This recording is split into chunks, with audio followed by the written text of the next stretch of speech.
Lektion 1: Früh das Büro verlassen. Mir ist aufgefallen, dass du das Büro heute früh verlassen hast. Kann ich fragen, warum? Oh, ich hatte heute Nachmittag einen Arzttermin. Es war nur eine Routineuntersuchung. Ich verstehe. Ist alles okay? Ich hoffe, es war nichts Ernstes. Keine Sorge, John. Es war nur eine regelmäßige Untersuchung, um sicherzugehen, dass alles in Ordnung ist. Gar nichts Ernstes. Es ist eine Erleichterung, das zu hören. Es ist wichtig, auf unsere Gesundheit zu achten. Mussten Sie den Termin im Voraus vereinbaren? Ja, ich habe den Termin vor ein paar Wochen vereinbart. Es ist immer eine gute Idee, im Voraus zu planen, insbesondere bei Arztbesuchen. Richtig, vorausschauend zu planen ist unerlässlich. Haben Sie unseren Vorgesetzten über die vorzeitige Abreise informiert? Ja, ich habe am Morgen mit unserem Vorgesetzten gesprochen und ihn über meinen Termin informiert. Es ist wichtig, solche Dinge mit dem Team zu kommunizieren. Kommunikation ist in der Tat der Schlüssel. Ich freue mich, dass du sie informiert hast. Hast du alle deine Aufgaben erledigt, bevor du gegangen bist? Ja, ich habe dafür gesorgt, dass meine anstehenden Aufgaben erledigt sind und habe meine Kollegen über laufende Projekte informiert.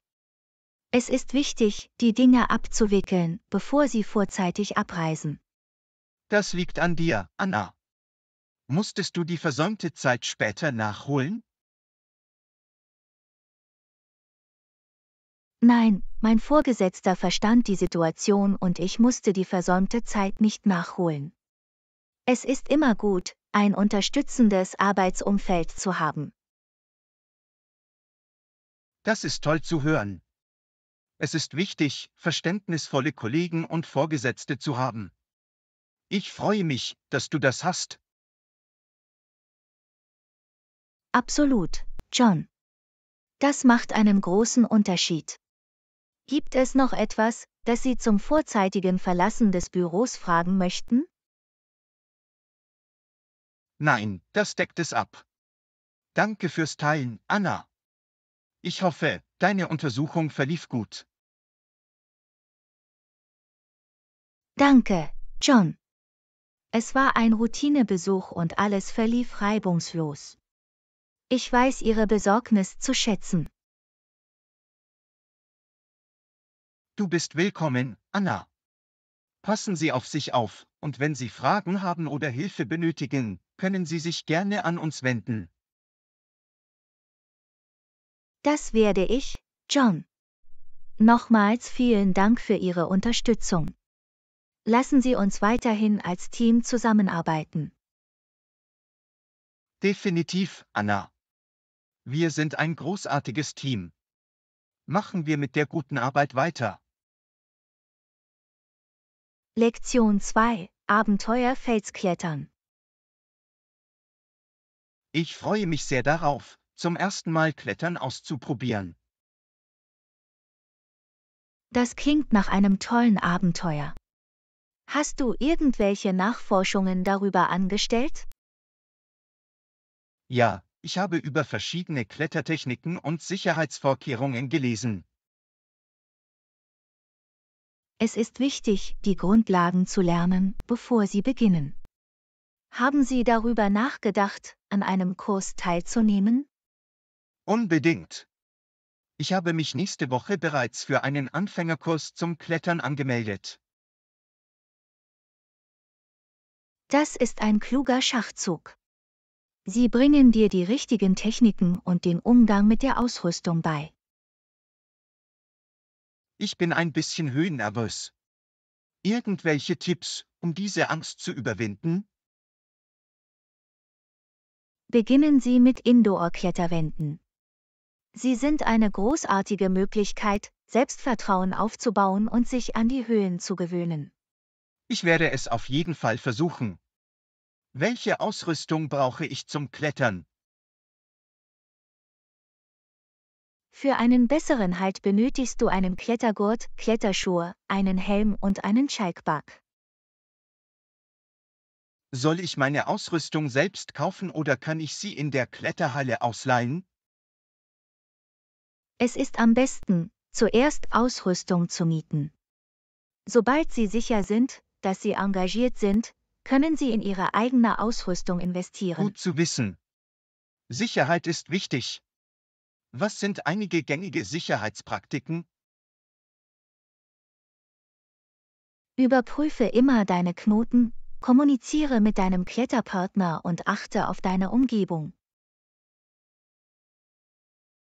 Was ist mit dem Fallen? Wie schütze ich mich? Fallen ist ein Teil des Kletterns. Deshalb wirst du einen Sicherungsprüfer haben, der das Seil kontrolliert und deine Stürze auffangen wird. Ich verstehe. Es ist beruhigend zu wissen, dass jemand da ist, der mich beschützt. Es ist entscheidend, ihrem Belehr zu vertrauen. Es ist eine Partnerschaft, die auf Kommunikation und Unterstützung basiert. Welche körperliche Vorbereitung sollte ich vor dem Klettern machen? Konzentrieren Sie sich darauf, Ihre Oberkörper- und Rumpfkraft aufzubauen und Ihre Flexibilität und Ausdauer zu verbessern. Ich werde anfangen, diese Übungen in meine Trainingsroutine zu integrieren. Irgendwelche spezifischen Empfehlungen? Liegestütze, Klimmzüge, Planken und Yoga können beim Klettern von Vorteil sein. Großartig! Ich fange sofort an, diese Übungen zu praktizieren. Vergessen Sie nicht, sich vor jeder Klettereinheit aufzuwärmen und danach zu dehnen, um Verletzungen vorzubeugen. Das werde ich im Hinterkopf behalten. Ich kann es kaum erwarten, den Nervenkitzel des Kletterns zu erleben.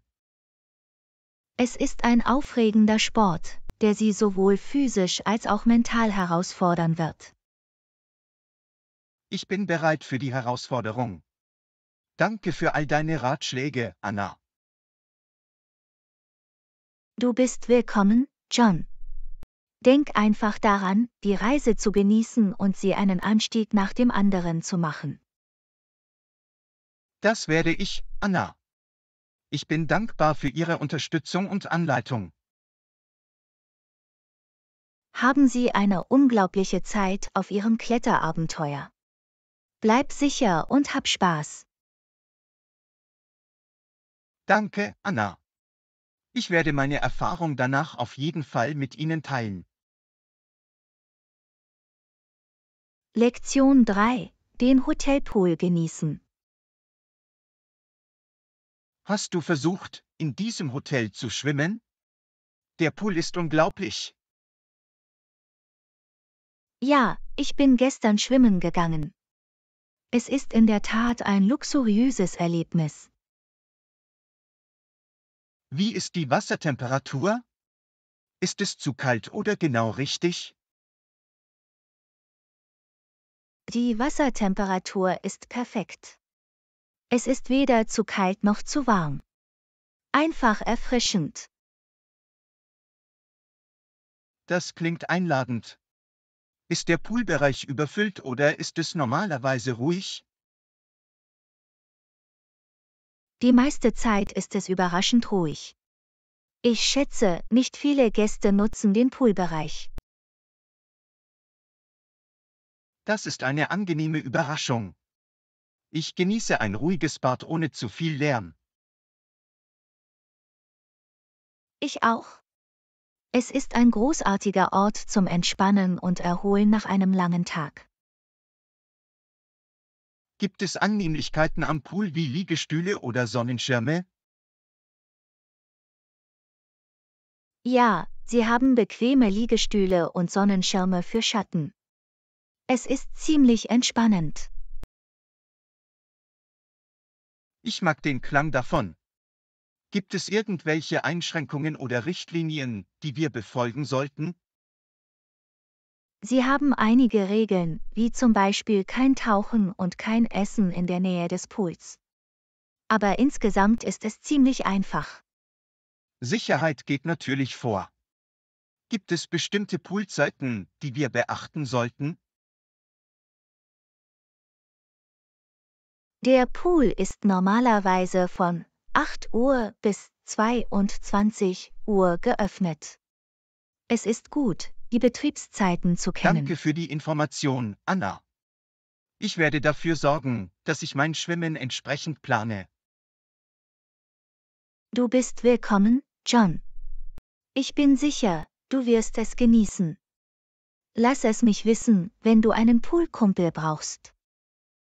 Das wäre toll. Es macht immer mehr Spaß, mit einem Freund zu schwimmen. Ich werde es dich auf jeden Fall wissen lassen. Perfekt. Freue mich drauf. Lassen Sie uns während unseres Aufenthalts das Beste aus diesem luxuriösen Pool machen. Absolut, Anna. Es ist eine fantastische Annehmlichkeit, und wir sollten sie voll ausnutzen. Einverstanden, John. Lass uns eintauchen und eine tolle Zeit haben. Klingt nach einem Plan, Anna. Lass uns ein bisschen Spaß haben und unsere Zeit am Pool genießen. Lektion 4. Teambesprechung nach der Rückkehr ins Büro. Ich denke, es ist wichtig, dass wir eine Teambesprechung abhalten, sobald wir wieder im Büro sind. Was denkst du, Anna? Ich stimme zu, John. Eine Teambesprechung wäre eine großartige Möglichkeit, um auf dem Laufenden zu bleiben, unsere Ziele aufeinander abzustimmen und alle Neuigkeiten zu Genau. besprechen. Es ist wichtig, auf derselben Wellenlänge zu sein und sicherzustellen, dass alle über die neuesten Entwicklungen informiert sind. Ich denke, wir sollten auch die Gelegenheit nutzen, um unsere individuellen Fortschritte und alle Herausforderungen, vor denen wir stehen könnten, zu teilen. Das ist ein gutes Argument, Anna. Es ist wichtig, ein offenes und unterstützendes Umfeld zu schaffen, in dem wir uns gegenseitig helfen können. Absolut. Teambesprechungen sind eine perfekte Plattform für die Zusammenarbeit und gemeinsame Lösungsfindung. Sollten wir eine Tagesordnung für das Treffen festlegen, um sicherzustellen, dass wir alle notwendigen Themen behandeln? Ja, eine klare Agenda hilft uns, konzentriert zu bleiben und das Meeting produktiver zu gestalten. Wir können es im Voraus verschicken. Tolle Idee. Es gibt jedem die Möglichkeit, sich effektiv auf die Diskussion vorzubereiten und zu ihr beizutragen. Ich denke auch, dass es wichtig ist, Zeit für alle Fragen oder Bedenken der Teammitglieder einzuplanen. Auf jeden Fall. Wir sollten eine offene Kommunikation fördern und sicherstellen, dass die Stimme aller während des Treffens gehört wird. Ich stimme zu, John. Das ist entscheidend für die Förderung einer positiven und inklusiven Teamkultur. Sobald wir die Tagesordnung fertiggestellt haben, können wir das Treffen planen und das Team über Datum und Uhrzeit informieren. Klingt nach einem Plan, John. Stellen wir sicher, dass wir einen geeigneten Zeitpunkt wählen, zu dem alle verfügbar sind. Absolut, Anna. Wir wollen die maximale Teilnahme und das Engagement des Teams. Sollten wir auch bestimmte Präsentationen oder Materialien in Betracht ziehen, die für das Treffen vorbereitet werden müssen? Ja, wenn es Berichte oder Updates gibt, für die visuelle Hilfsmittel erforderlich sind, sollten wir das Team im Voraus informieren. Guter Punkt, John. Visuelles Material kann dazu beitragen, Informationen effektiver zu vermitteln und das Verständnis zu verbessern. Ich bin froh, dass wir auf derselben Seite sind, Anna. Lassen Sie uns zusammenarbeiten, um dieses Teammeeting zu einem Erfolg zu machen. Definitiv, John. Bei richtiger Planung und Zusammenarbeit bin ich zuversichtlich, dass es eine wertvolle und produktive Sitzung wird. Danke für deinen Beitrag, Anna. Lassen Sie uns an der Tagesordnung arbeiten und sicherstellen, dass wir alle wichtigen Themen behandeln. Du bist willkommen, John. Ich freue mich auf das Treffen und die Fortschritte unseres Teams. Lass es uns geschehen lassen. Absolut, Anna. Zusammen werden wir Großes erreichen. Lektion 5: Reisedokumente. Hast du alle Reisedokumente mitgebracht? Ja, ich habe meinen Reisepass und mein Ticket hier. Großartig. Vergessen Sie nicht zu überprüfen, ob Sie ein Visum für unser Reiseziel benötigen. Ich habe schon nachgesehen. Ich benötige für diese Reise kein Visum. Das ist eine Erleichterung. Das spart uns Zeit und Ärger. Absolut. Es ist wichtig, dass Sie alle notwendigen Dokumente in der richtigen Reihenfolge haben. Hast du auch deinen Personalausweis mitgebracht? Ja, ich habe auch meinen Personalausweis dabei, nur für den Fall. Gute Überlegung. Es ist immer gut, eine zweite Form der Identifizierung zu haben. Genau. Man weiß nie, wann man es brauchen könnte. Was ist mit einer Reiseversicherung? Hast du eine gekauft? Ja, ich habe eine Reiseversicherung abgeschlossen, um unerwartete Situationen abzudecken. Das ist klug. Das gibt uns während der Reise Ruhe. Ich habe dafür gesorgt, dass alle wichtigen Dokumente in meiner Reisetasche organisiert sind. Das ist großartig. Es hilft, alles sicher und leicht zugänglich zu halten. Ich habe auch alle wichtigen Dokumente für alle Fälle fotografiert.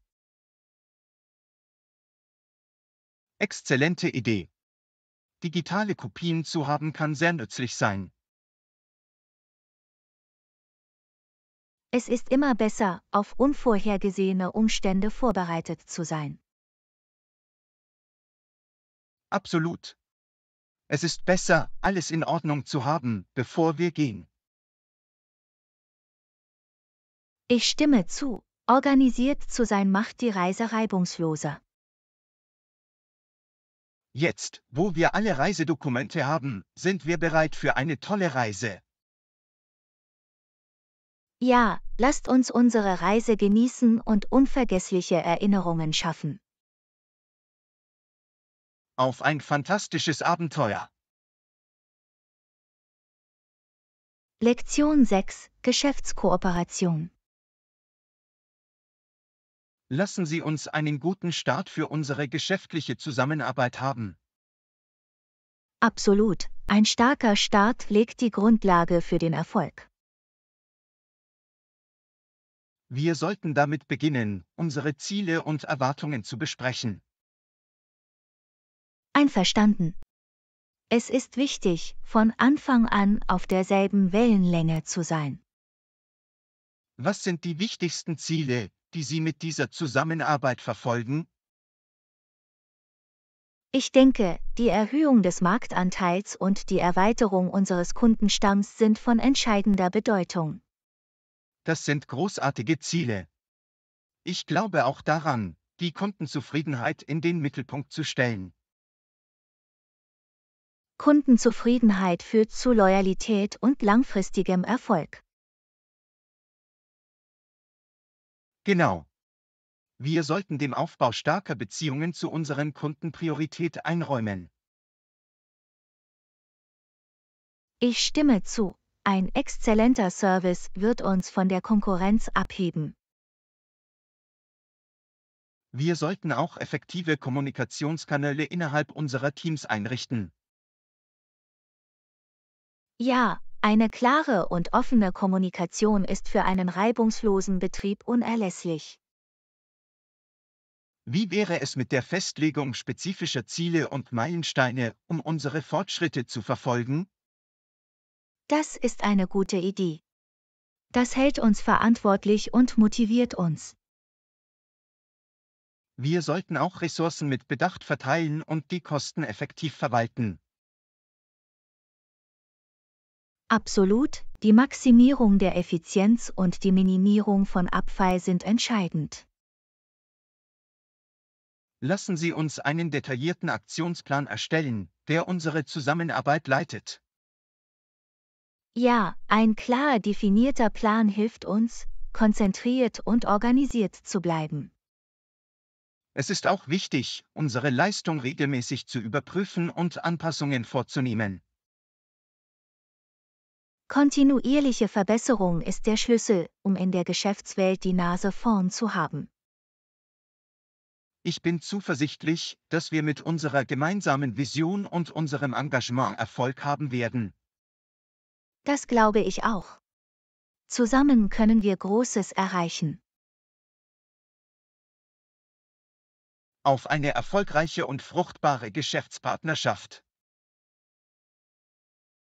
Lektion 7: Erhöhung der Produktionskapazität. Ich denke, wir sollten planen, unsere Produktionskapazität zu erhöhen. Das ist eine tolle Idee. Es wird uns helfen, die wachsende Nachfrage zu befriedigen. Wir müssen unsere aktuellen Kapazitäten analysieren und Bereiche identifizieren, in denen Verbesserungen möglich sind. Einverstanden. Wir sollten unsere Engpässe bewerten und Wege zur Optimierung finden. Eine Option könnte darin bestehen, in neue Maschinen oder Technologien zu investieren. Das könnte sicherlich die Effizienz und Produktivität steigern. Wir sollten auch erwägen, zusätzliche Fachkräfte einzustellen. Ja, die Erweiterung unserer Belegschaft kann uns helfen, höhere Produktionsmengen zu bewältigen. Lassen Sie uns eine Kosten-Nutzen-Analyse durchführen, um verschiedene Optionen zu bewerten. Das ist ein kluger Ansatz. Wir müssen eine positive Kapitalrendite sicherstellen. Wir sollten auch unsere Lieferkette überprüfen und Prozesse rationalisieren. Absolut, eine gut optimierte Lieferkette kann die Durchlaufzeiten reduzieren. Es ist wichtig, mit unseren Lieferanten zu kommunizieren und günstige Konditionen auszuhandeln. Ja, der Aufbau starker Partnerschaften mit Lieferanten ist der Schlüssel zum Erfolg. Wir sollten klare Ziele für die Erhöhung der Produktionskapazität festlegen. Auf jeden Fall werden wir konzentriert bleiben, wenn wir messbare Ziele haben. Regelmäßige Überwachung und Leistungsverfolgung helfen uns, auf dem richtigen Weg zu bleiben. Kontinuierliche Verbesserung ist in einem wettbewerbsintensiven Markt unerlässlich. Wir sollten auch die Umsetzung der Prinzipien der schlanken Fertigung in Betracht ziehen. Das kann uns helfen, Verschwendung zu vermeiden und die Gesamteffizienz zu verbessern. Lassen Sie uns unser Team einbeziehen und Ihre Beiträge und Ideen sammeln. Zusammenarbeit und Mitarbeiterengagement sind entscheidend für den Erfolg. Mit einem gut ausgeführten Plan können wir die Marktanforderungen effektiv erfüllen. Ich glaube an unsere Fähigkeit, uns anzupassen und zu wachsen. Wir werden es schaffen. Auf die erfolgreiche Erhöhung unserer Produktionskapazität. Lektion 8: Präsentation des Verkaufsberichts. Anna, du musst mir den Verkaufsbericht vorlegen. Klar, Ich würde mich freuen, den Verkaufsbericht zu präsentieren. Bitte stellen Sie sicher, dass Sie wichtige Zahlen und Trends angeben. Ich gebe einen umfassenden Überblick über unsere Verkaufsleistung. Es wäre toll, wenn Sie wichtige Veränderungen oder Entwicklungen hervorheben könnten. Ich werde alle nennenswerten Entwicklungen bei den Verkaufszahlen hervorheben. Stellen Sie sicher, dass die Daten klar und übersichtlich dargestellt werden. Ich erstelle visuelle Diagramme und Grafiken, um das Verständnis zu verbessern. Es ist wichtig, die zur Datenerhebung verwendete Methode zu erläutern. Ich gebe Einblicke in den Datenerfassungsprozess. Bitte analysieren Sie auch die Verkäufe nach Region und Produktkategorie. Ich werde die Verkaufsdaten für eine detaillierte Analyse aufschlüsseln. Es wäre vorteilhaft, die aktuellen Verkäufe mit früheren Perioden zu vergleichen. Ich werde Vergleiche einbeziehen, um Kontext zu schaffen und Trends zu identifizieren. Vergessen Sie nicht, alle Herausforderungen oder Hindernisse zu erwähnen, mit denen wir konfrontiert waren. Ich werde alle Schwierigkeiten besprechen, die im Berichtszeitraum aufgetreten sind. Es wäre hilfreich, Strategien für das zukünftige Umsatzwachstum vorzuschlagen. Ich gebe Empfehlungen zur Verbesserung unserer Verkaufsleistung. Stellen Sie sicher, dass Sie nach der Präsentation Zeit für Fragen und Diskussionen einplanen. Ich werde ausreichend Zeit für Fragen und Antworten einplanen, um alle Anfragen zu beantworten.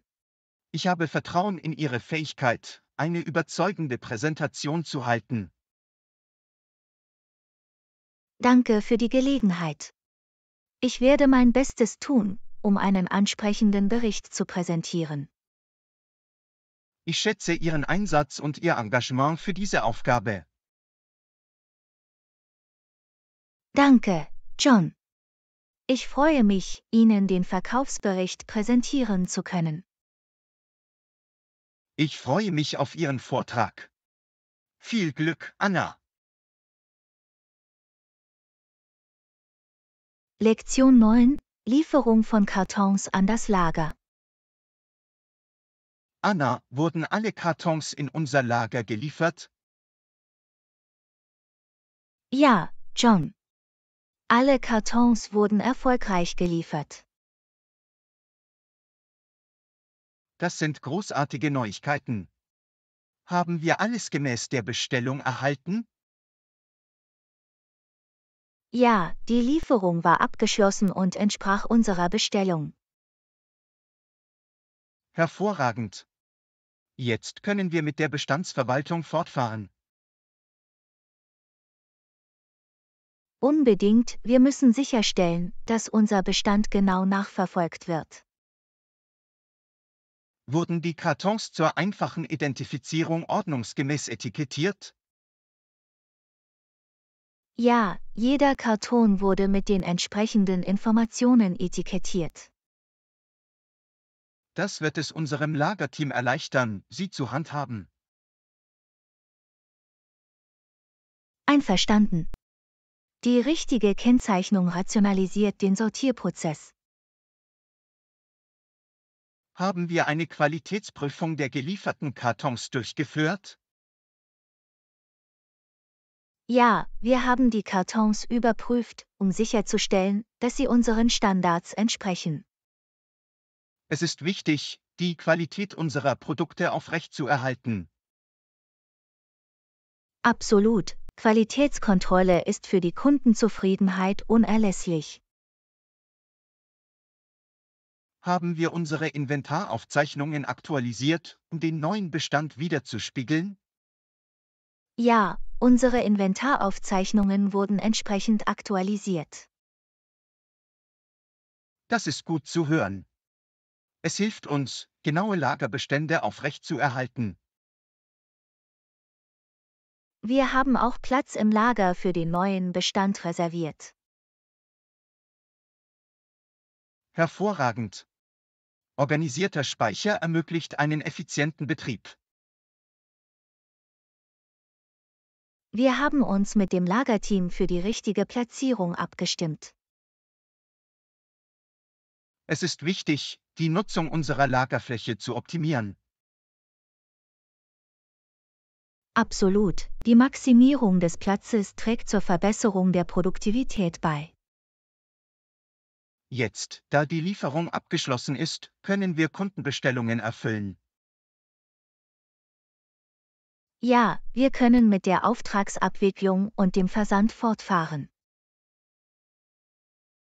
Stellen wir sicher, dass der Lagerbestand genau überwacht wird. Einverstanden. Regelmäßige Kontrollen verhindern Fehlbestände und Überbestände. Vielen Dank, Anna, dass du den Kartonlieferprozess beaufsichtigt hast.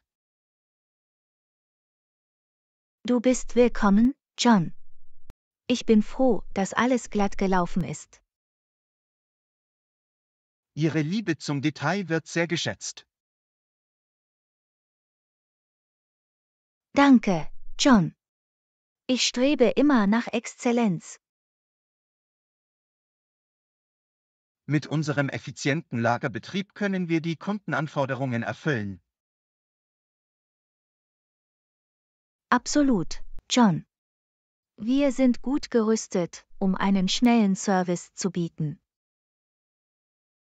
Lassen Sie uns weiter zusammenarbeiten, um außergewöhnliche Ergebnisse zu erzielen. Ich freue mich darauf, zu unserem weiteren Erfolg beizutragen, John. Danke, Anna. Ihr Engagement ist für unser Team von unschätzbarem Wert. Lektion 10: Einkaufen im Supermarkt. Anna, ich habe Milch, Eier und Hühnchen im Supermarkt gekauft. Das ist großartig, John. Wir brauchten diese Artikel für unsere Rezepte. Der Supermarkt hatte eine große Auswahl an frischen Produkten.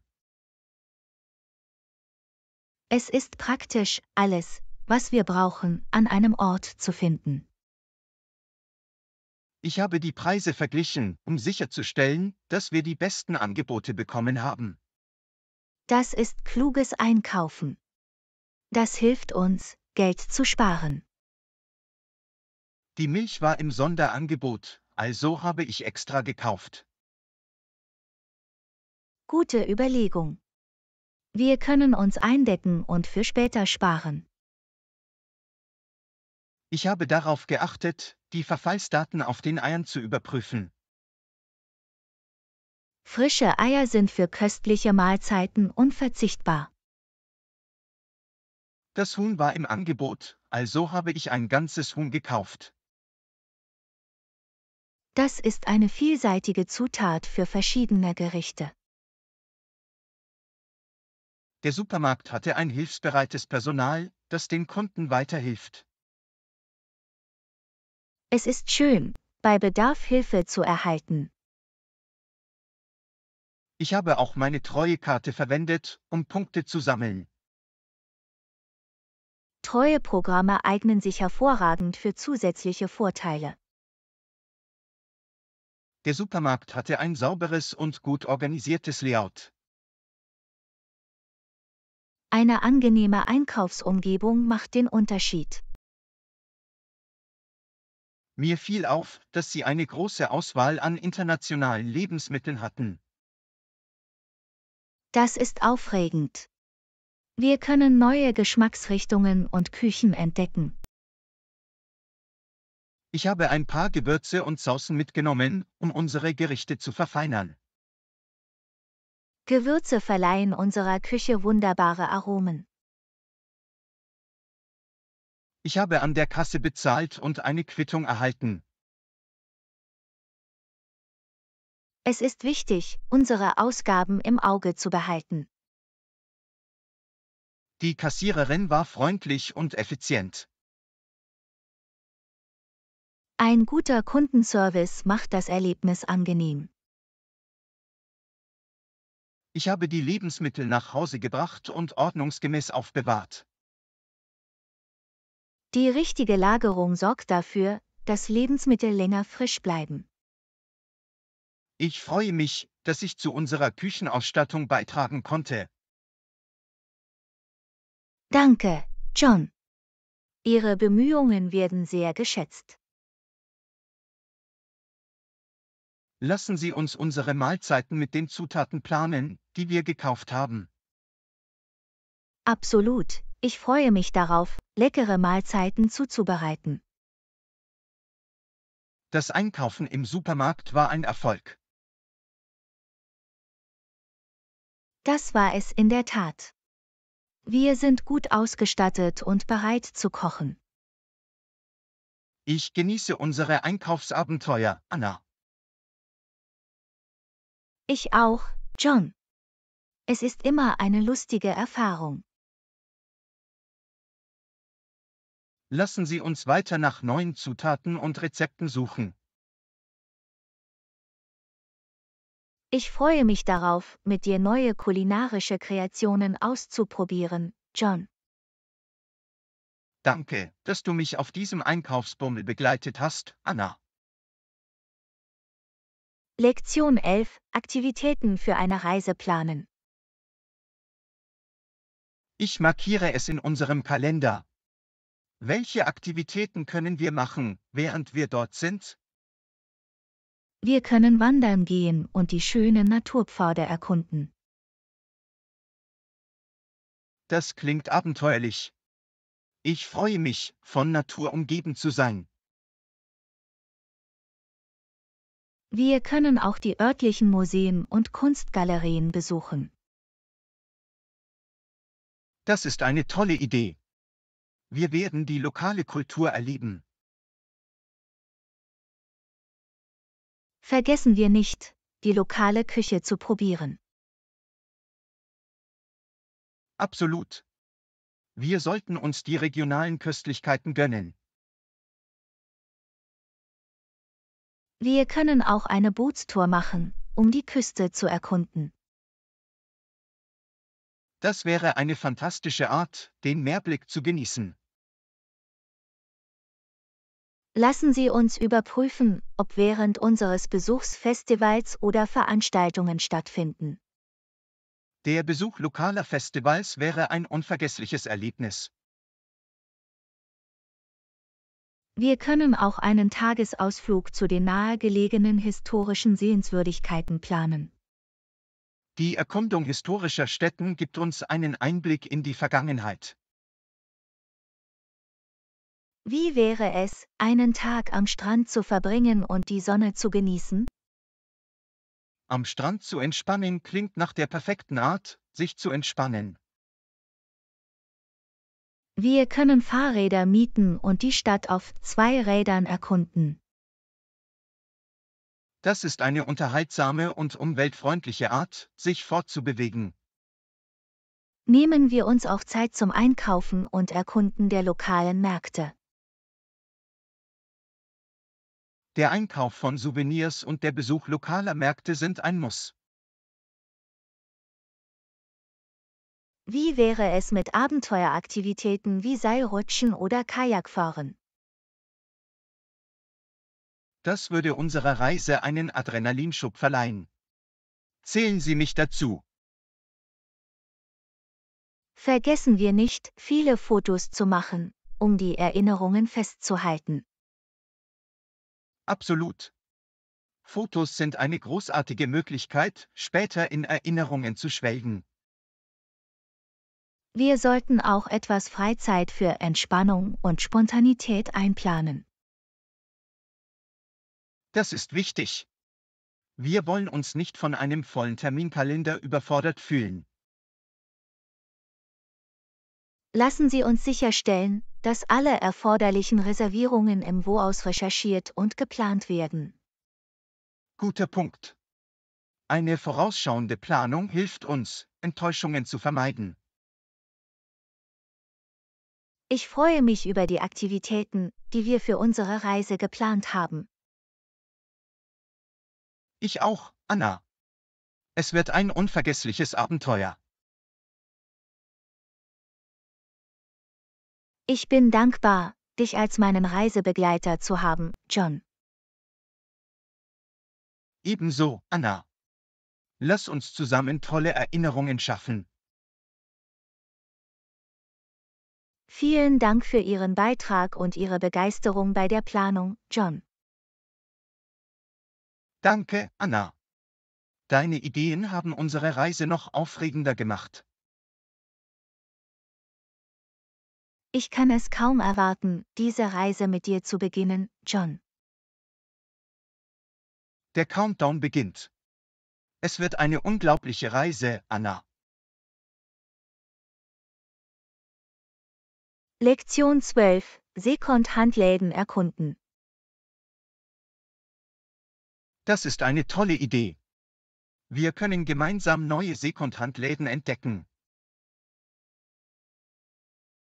Ich liebe den Nervenkitzel, in Second-Hand-Läden einzigartige Schätze zu finden. Es ist wie auf Schatzsuche zu gehen. Man weiß nie, was man finden wird. Genau. Und es ist eine nachhaltige Art einzukaufen und Abfall zu reduzieren. Beginnen wir mit der Recherche nach den besten Secondhand-Läden in unserer Gegend. Wir können Bewertungen lesen und nach Empfehlungen von Freunden fragen. Sobald wir eine Liste haben, können wir einen Tag planen, um sie zu besuchen. Es wird Spaß machen, verschiedene Viertel und ihre versteckten Juwelen zu erkunden. Wir können auch überprüfen, ob in einem der Geschäfte Vintage-Kleidung oder Accessoires erhältlich sind. Vintage-Stücke verleihen unseren Schränken einen Hauch von Nostalgie und Stil. Wir sollten auch nach einzigartigen Einrichtungsgegenständen Ausschau halten. Ich liebe es, unseren Raum mit einzigartigen Funden zu dekorieren. Es ist auch eine großartige Gelegenheit, lokale Wohltätigkeitsorganisationen zu unterstützen, die Secondhand-Läden betreiben. Absolut. Unsere Einkäufe können sich positiv auf die Community auswirken. Wir sollten wiederverwendbare Taschen mitbringen, um unsere Funde zu tragen. Gute Idee. Seien wir während unseres Einkaufsbummels umweltbewusst. Wir können für jedes Geschäft ein Budget festlegen, das im Rahmen unserer Möglichkeiten bleibt. Auf diese Weise können wir die Erfahrung genießen, ohne zu viel auszugeben. Vergessen Sie nicht, die Artikel anzuprobieren, bevor Sie einen Kauf tätigen. Es ist wichtig, dass die Kleidung gut sitzt und in einem guten Zustand ist. Wir sollten vor dem Kauf auch nach Mängeln oder Beschädigungen suchen. Auf diese Weise werden wir keine Überraschungen erleben, wenn wir nach Hause kommen. Lassen Sie uns eine Liste mit bestimmten Artikeln erstellen, nach denen wir suchen. Das wird uns helfen, bei unseren Ladenbesuchen konzentriert und organisiert zu bleiben. Wenn wir etwas finden, das wir lieben, das aber nicht passt, können wir Änderungen in Betracht ziehen. Das ist eine tolle Idee. Es eröffnet mehr Möglichkeiten für einzigartige Funde. Wir können einen Freund mitbringen und es zu einer unterhaltsamen Gruppenaktivität machen. Einkaufen mit Freunden sorgt für Gelächter und verschiedene Perspektiven. Und wir können unsere aufregenden Funde teilen und Empfehlungen austauschen. Es ist, als hätten wir unsere eigene kleine Community von Modebegeisterten. Seien wir aufgeschlossen und bereit, verschiedene Stile zu erkunden. Das Ausprobieren neuer Stile kann eine unterhaltsame Art sein, uns auszudrücken. Wir sollten auch geduldig sein und uns Zeit nehmen, in den Regalen zu stöbern. Die besten Funde erfordern oft ein bisschen Graben. Ich freue mich auf unser Sekundhandladenabenteuer, Anna. Ich auch, John. Es wird eine unvergessliche und modische Reise. Danke, dass du diese Idee vorgeschlagen hast, Anna. Ich kann es kaum erwarten, anzufangen. Lektion 13. Gewährleistung der Parkplatzsicherheit. Mir ist aufgefallen, dass es auf dem Parkplatz Sicherheitskameras gibt. Das ist beruhigend. Es bietet eine zusätzliche Sicherheitsebene für unsere Fahrzeuge. Es ist gut zu wissen, dass das Personal den Parkplatz überwacht. Ja, aufmerksames Personal gewährleistet eine sichere Umgebung für alle. Das Vorhandensein von Sicherheitskameras kann potenzielle Kriminelle abschrecken. Absolut. Sie wirken abschreckend und liefern bei Bedarf wertvolle Beweise. Es ist wichtig, unsere Fahrzeuge in gut beleuchteten Bereichen zu parken, in Sichtweite der Kamera. Gut beleuchtete Bereiche machen es für Diebe weniger attraktiv, unsere Autos ins Visier zu nehmen. Wir sollten auch daran denken, unsere Fahrzeuge abzuschließen und keine Wertsachen darin zu lassen. Wenn Sie unsere Autos verriegeln und Wertsachen außer Sichtweite aufbewahren, können Sie Einbrüche verhindern. Es empfiehlt sich, beim Betreten oder Verlassen des Parkplatzes auf unsere Umgebung zu achten. Ja, wir sollten immer auf verdächtige Aktivitäten oder Personen achten. Wenn wir etwas Ungewöhnliches bemerken, sollten wir es sofort dem Personal melden. Das Melden von verdächtigem Verhalten kann dazu beitragen, eine sichere Parkumgebung aufrechtzuerhalten. Es ist wichtig, alle Parkvorschriften und Richtlinien zu befolgen. Die Einhaltung der Regeln gewährleistet ein reibungsloses und organisiertes Parkerlebnis. Wir sollten auch Rücksicht auf andere Fahrer nehmen und innerhalb der dafür vorgesehenen Parkplätze parken. Rücksichtnahme und richtiges Parken helfen, unnötige Konflikte zu vermeiden. Wenn wir Probleme oder Bedenken beim Parken haben, können wir uns an das Personal wenden, um Hilfe zu erhalten. Das Personal ist da, um uns zu helfen und alle Parkprobleme zu lösen. Es ist beruhigend zu wissen, dass Maßnahmen getroffen wurden, um die Sicherheit unserer Fahrzeuge zu gewährleisten. Ja, es gibt uns Ruhe, während wir unseren Aktivitäten nachgehen. Sorgen wir dafür, dass unsere Freunde und Familie für die Sicherheit von Parkplätzen sensibilisiert werden. Der Austausch von Informationen kann allen helfen, wachsam zu bleiben und ihre Fahrzeuge zu schützen.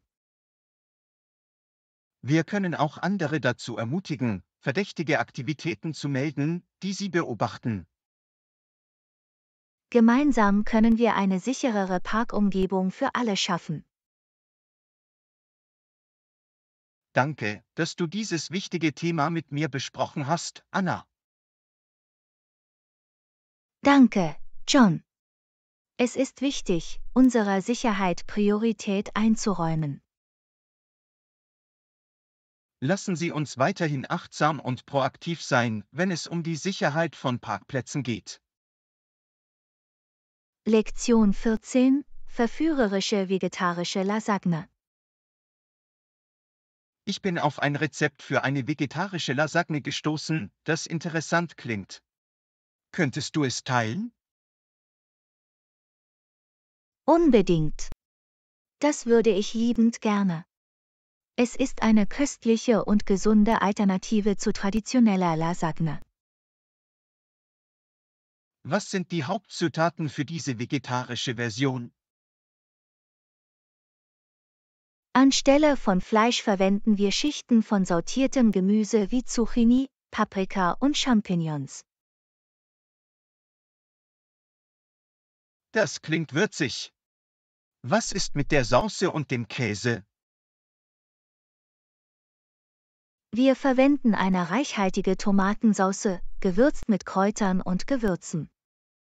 Für den Käse können wir eine Kombination aus Mozzarella, Ricotta und Parmesan verwenden. Können wir auch etwas Gemüse hinzufügen, wie Spinat oder Grünkohl? Definitiv. Das Hinzufügen von Gemüse verleiht der Lasagne einen zusätzlichen Nährstoffschub. Wie wäre es mit den Lasagne-Nudeln? Sind sie die gleichen wie normale? Ja, wir verwenden normale Lasagnenudeln. Stellen Sie nur sicher, dass Sie sie bissfest kochen, bevor Sie sie schichten. Benötigen wir spezielle Geräte oder Werkzeuge, um diese Lasagne herzustellen? Nichts Außergewöhnliches. Nur eine Auflaufform und grundlegende Küchenutensilien. Das ist praktisch. Lassen Sie uns nun über den Layering-Prozess sprechen. Wir beginnen mit einer dünnen Schicht Tomatensauce am Boden der Auflaufform. Und dann fügen wir eine Schicht Lasagne-Nudeln hinzu. Das ist richtig. Gefolgt von einer Schicht sortiertem Gemüse und einer Prise Käse. Wie viele Schichten sollten wir anstreben? Das hängt von der Größe der Backform ab, aber in der Regel etwa 3 bis 4 Schichten. Was ist der nächste Schritt, wenn wir mit dem Layern fertig sind? Wir wiederholen den Vorgang, bis uns die Zutaten ausgehen, und achten darauf, dass am Ende eine Schicht Sauce und Käse darüber liegt. Wie lange backen wir es und bei welcher Temperatur?